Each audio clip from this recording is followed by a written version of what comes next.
A estalagem de Santiria foi palco nesta sexta-feira para mais uma etapa das Jornadas Retomar 2017 do Partido Social Democrata de Tomar. Registro para as presenças de Barreto Xavier, secretário de Estado da Cultura, e ainda de Duarte Marques, deputado do PSD na Assembleia da República, eleito precisamente pelo distrito de Santarém. João Terreiro, presidente da Conselhia, abriu os trabalhos desdobrando-se em elogios e não deixando de sublinhar que o futuro de Tomar é a cultura. A cultura, que é um assunto que é muito caro ao Partido Social Democrata e a esta terra, porque Tomar está, e não podemos afastar-nos do aspecto cultural, é algo que nos é muito caro, o turismo, a cultura, é algo que nós falamos, que o futuro de Tomar é o turismo, o futuro de Tomar é a cultura. Temos, se calhar, somos o concelho do país com mais associações culturais que temos, com mais escolas de música, com mais ensino artístico, se formos fazer um levantamento desse papel.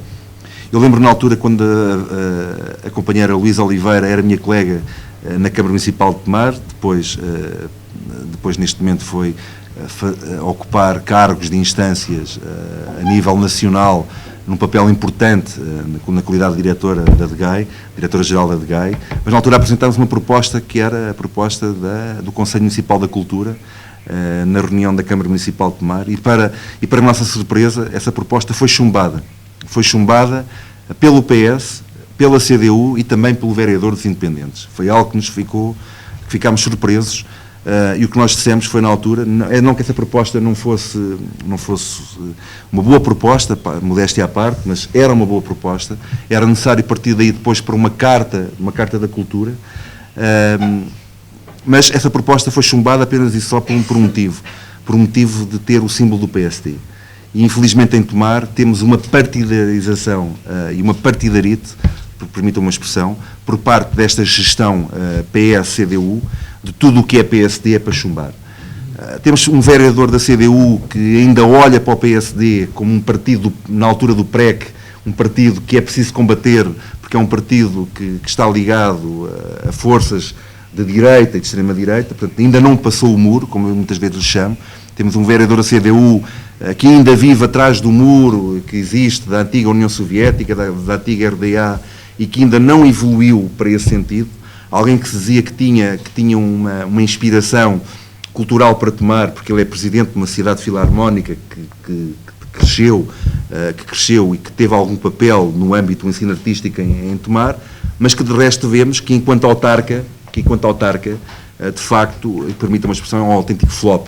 Portanto, é alguém que não tem uma visão estratégica para Tomar, é alguém que fala muito, que tem uma verborreia enorme, mas que de resto, na prática e a ação, deixa muito a desejar. E, infelizmente, o Conselho de Tomar vai sofrendo com isso.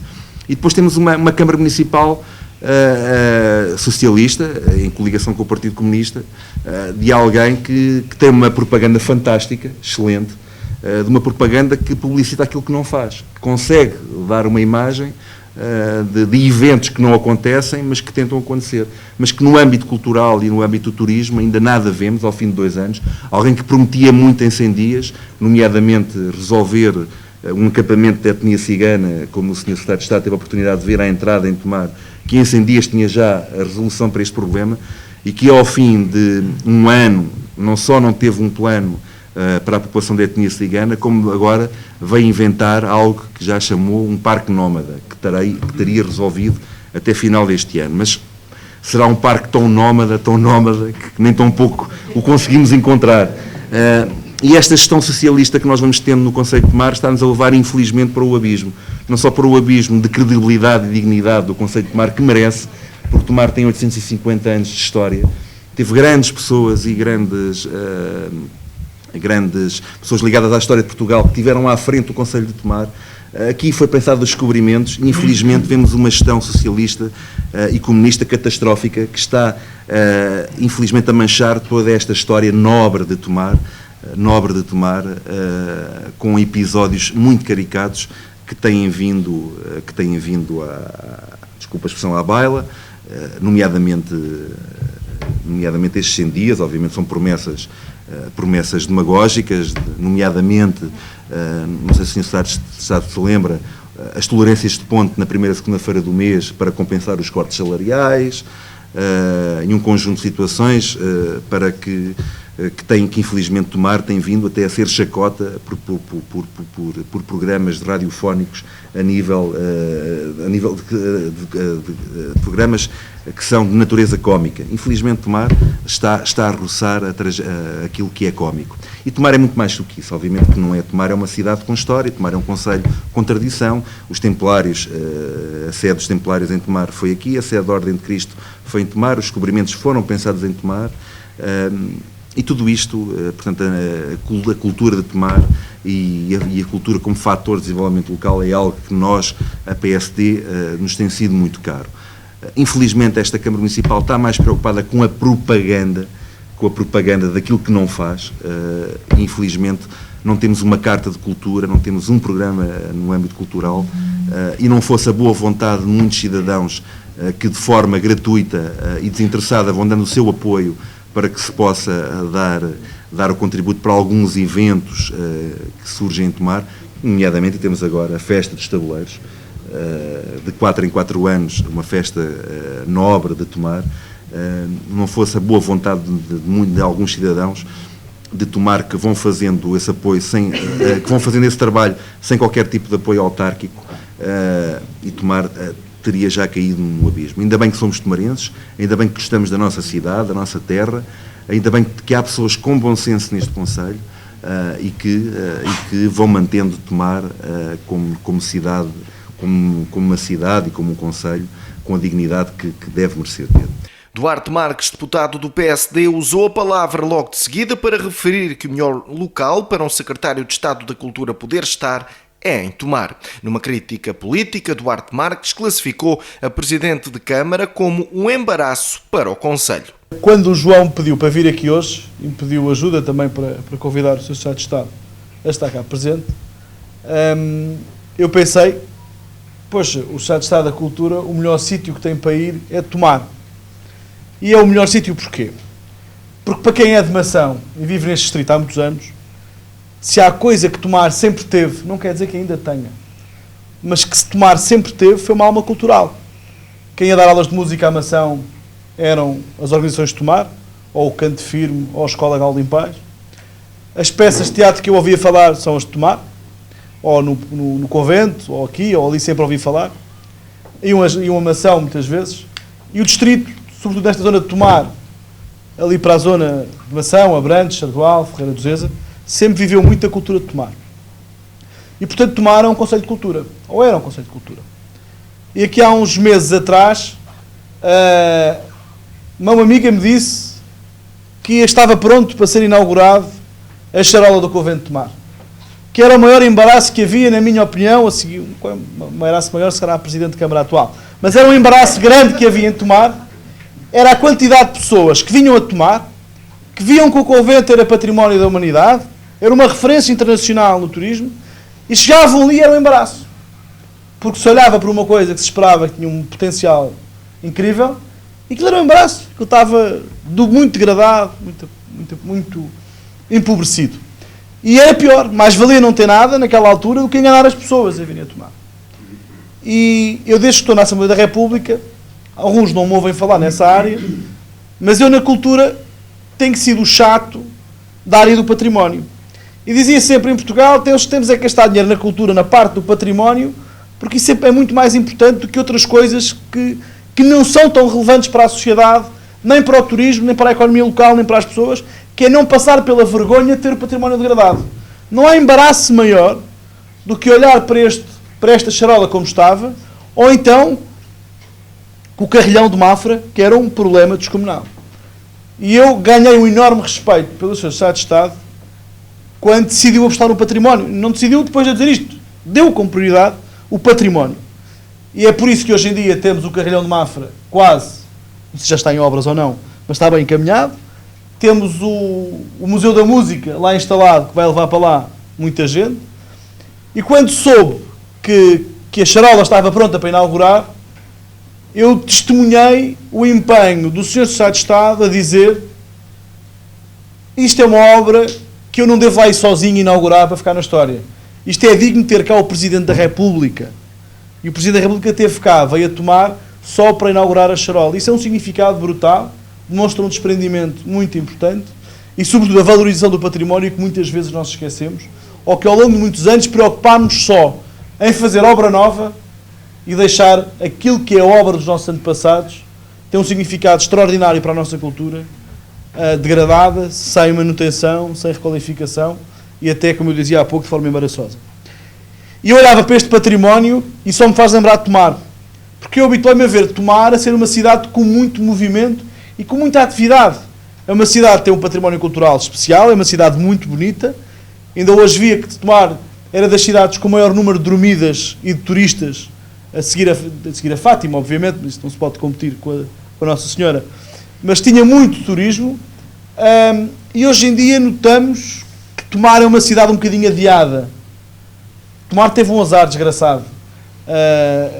A liderança autárquica de Tomar parece que está a adiar Tomar. Tomar é uma cidade que perdeu aquela marca distintiva que de antes tinha, que parecia que Tomar tinha uma classe diferente, era uma cidade bonita, com charme, com atividades diferenciadoras.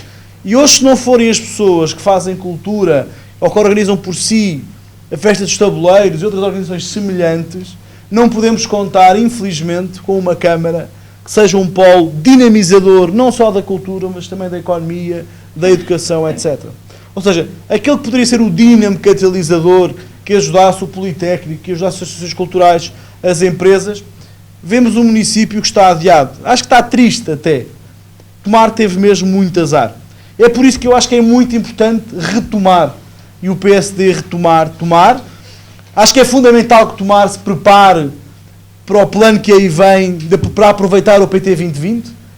É dos conselhos mais atrasados nessa matéria e parece-me fundamental que Tomar tenha um plano estratégico para o PT 2020. E acho que Tomar tem que ter, nesta área cultural, muito mais do que outros conselhos do distrito, Tomar tem um património cultural diferente dos outros. E tem que ter, por isso mesmo, um plano de ação na área da cultura, da programação, que valorize aquilo que tem, que não se esqueça que à volta há outros polos com quem se tem que relacionar. Nós não nos podemos esquecer que ninguém vem a Fátima passar um dia ou uma tarde, ou não passa uma semana, vai lá uma tarde, vai lá um dia, mas quer vir ao Convento de Cristo, se calhar quer ir à Batalha ou à Alcobaça, e não nos podemos esquecer que isto tem que funcionar em rede. E Tomar tem que ser também um bocadinho esse polo dinamizador.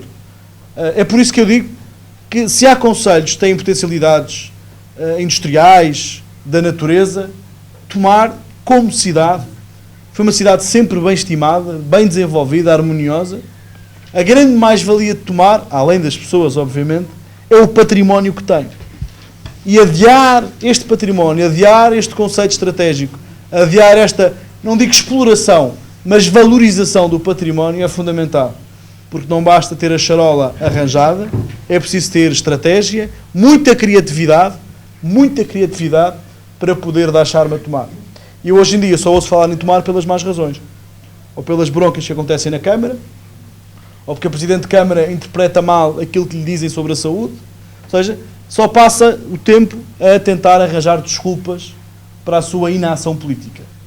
É curioso que basta ler o programa eleitoral da atual Presidente de Câmara aqui de Tomar e conseguir confirmar que, ao que parece, não há uma única promessa cumprida daquelas que eram os tais 100 dias para resolver os problemas de Tomar.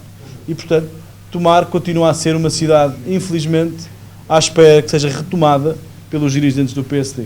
O secretário de Estado da Cultura, por sua vez, naquela que foi a intervenção mais aguardada da noite, considerou a visita a Tomar como uma oportunidade, nomeadamente para apresentar propostas e motivar as pessoas para o setor. Vir a Tomar nesta sessão, a mim, é uma oportunidade para partilhar convosco algumas propostas, alguns pensamentos, algumas atitudes na relação com as políticas em geral e com a política da cultura. Muitas vezes a área da cultura tem sido considerada uma área lateral no contexto das atividades da política e eu julgo que isso foi um erro sucessivo que pagámos caro em vários momentos. A verdade é que desde o 25 de Abril esta parte, apesar de toda a gente falar mais ou menos consensualmente da importância da cultura, obviamente que a chamada esquerda, de uma maneira mais entusiasta, mas depois na prática pouco fazendo, e a chamada direita, sempre achando também muito bem, mas também em geral pouco fazendo. O que é que eu quero com isto dizer? Em geral, as motivações das coisas da cultura, ao longo das décadas, são motivações que não estão no centro da atenção da decisão política. Ao mesmo tempo, se olharmos com um pouquinho de memória, percebemos que o PSD, ou o PSD em coligação, ao longo das décadas fez muito pela cultura e, por vezes, muito mais do que a chamada esquerda. Eu digo chamada porque não basta dizer-se que é de esquerda. É preciso, depois, praticar uma série de atitudes e uma série de políticas que sejam de esquerda. E vou-vos dizer uma coisa que vos pode parecer chocante, mas que acho que vale a pena perceber. Nós somos muitas vezes acusados de ser quem está ao lado das grandes empresas, do grande capital, conhecem essa linguagem, não conhecem? Mas reparem que é este o governo que teve a coragem de acabar com alguns monopólios, de reduzir os custos das PPPs, de ser capaz de desmantelar uma instituição bancária que estava a causar graves problemas em Portugal, de criar mecanismos e financiamentos a vários serviços públicos, seja através da chamada fiscalidade verde, seja através de coisas mais específicas que nós fizemos agora na área da cultura, como a lei do cinema e do audiovisual, que corresponde a intervenções que são completamente contrárias a essa ideia de uma conjugação, de uma atitude dirigida a instaurar uma supremacia de uma qualquer economia contra a população em geral. Portanto, a prova é que, de facto, a nossa matriz social-democrata, a nossa matriz de serviço público, a nossa matriz que defende uma presença central do mercado, de um trabalho de participação dos cidadãos, é também premiada por uma presença do Estado Social e de uma presença do Estado na relação com os cidadãos. E essa matriz e essa articulação que tem feito gerar confiança dos portugueses, apesar das dificuldades que nós temos vivido, a percepção clara que, ao mesmo tempo que há umas correções estruturais significativas, necessárias, e que, infelizmente, mais uma vez, depois de vários dislates praticados por, mais uma vez, uma governação socialista, o João há bocado falava de Partido Socialista e abismo, e eu consigo perceber que são duas coisas muito próximas. Nós temos, de facto, essa noção que, ao longo de vários momentos da nossa história, Partido Socialista e abismo correspondem a um par que faz sentido, infelizmente, na história recente de Portugal. Temos sofrido quase todos na pele o significado desse par e dessa relação nas nossas vidas, na vida dos nossos pais, na vida dos nossos filhos. Dizer-vos que, na percepção de que as coisas da cultura, ao longo das décadas, como vos dizia, têm sido tratadas como um elemento lateral, género. Vamos tratar da saúde, vamos tratar da educação, vamos tratar das vias de comunicação, vamos tratar de tudo o que houver a tratar e lá no fim vamos tratar da cultura. Porque no fundo a cultura é uma coisa que se refaz quando tudo o resto está resolvido. Ora, esta ideia é uma ideia que assenta, curiosamente, num erro que, tanto, se assim quisermos, o marxismo como o capitalismo cometeram, por achar o marxismo que a cultura é meramente um resultado dos meios, de quem detém os meios de produção. Quem detém os meios de produção produz um resultado superestrutural que se chamaria cultura. A cultura serviria meramente para a classe dominante a controlar a população. No caso do capitalismo, a cultura seria relevante enquanto objeto de mercado. Portanto, a cultura só vale se der lucro. Se não der lucro, também não é algo que faça sentido. Portanto, é só nessa circunstância que faz sentido falar de cultura. Ora, estas duas visões, obviamente, são visões limitativas do conceito de cultura. Mas a cultura é exatamente um género de coisa que nós, ao falarmos dela, estamos sempre muito próximos e muito distantes. Porque é uma coisa que está dentro de nós. Nós somos seres eminentemente culturais. Dizemos que somos animais políticos e somos certamente também animais culturais. porque toda a maneira como pensamos, como olhamos, como sentimos, é cultural. Ou seja, nós às vezes esquecemos que achamos uma coisa bonita e outra feia, ao gostarmos de algumas coisas e não gostarmos de outras, ao olharmos para nós próprios ao espelho e vermos aquilo que vemos, ao nos vestirmos de certa maneira e não de outra maneira. E assim sucessivamente, estamos a fazê-lo no contexto de uma condição cultural, de uma maneira em que fomos educados, no contexto de uma história, de um património comum, que é o que faz com que os portugueses sejam portugueses, que os italianos sejam italianos, que os marroquinos sejam marroquinos, e assim sucessivamente. Existe um substrato, existe uma identidade própria, existe um património comum que se cria numa dada comunidade e que faz com que, por exemplo, os portugueses que estão nos vários cantos do mundo queiram comer pastéis de bacalhau ou queiram ouvir um certo tipo de música. E sentem-se em casa ao fazê-lo. Portanto, essa casa é a casa da cultura. É aquilo que nos identifica, é aquilo que faz de nós portugueses. E, obviamente, quando falamos disso, naturalmente falamos de Tomar também, porque Tomar tem no esteio da história do país um papel e uma relevância grande. Mas nós não podemos ficar só pelas coisas do passado. Temos que honrar o passado, mas temos que saber, a partir do passado, como é que se pode construir o presente.